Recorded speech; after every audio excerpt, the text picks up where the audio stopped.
ابو طالب کی خدمت میں حاضر ہوئے اور یہ ارشاد فرمایا چچا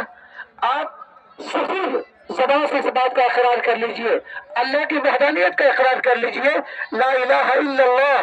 محمد رسول اللہ کا اقرار فرما لیجئے۔ دوستو اللہ کے نبی غم میں بے چین ہو گئے، اضطراب ہو گئے،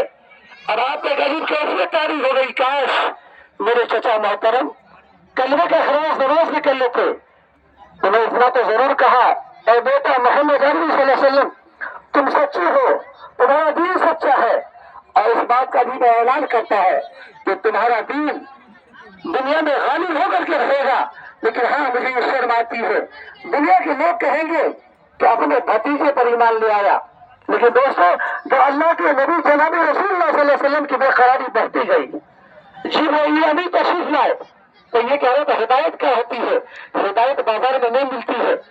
ہدایت چوک چوراہے میں نہیں ملتی ہے، ایک اندر کا مایا ہے، بے چینی کا مایا ہے جو اللہ ہر کسی کو عطا نہیں فرماتا۔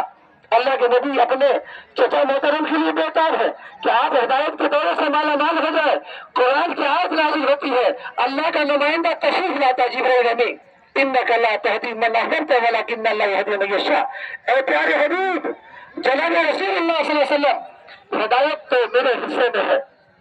انک لا تہدی، اے نبی جی آپ ہدایت نہیں فرما سکتے، آپ کسی کو راستے پر نہیں لا سکتے،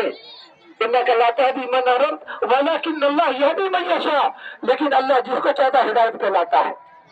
آپ کو واقعہ یاد ہوگا وہ ہندا اللہ کے نبی جناب رسول اللہ صلی اللہ علیہ وسلم کے چچا سید الشہداء کے لاش کی توہین کرنے والی، سینے کو چاک کرنے والی، کلیجے کو دبانے والی، ہار پہننے والی، لیکن دوستو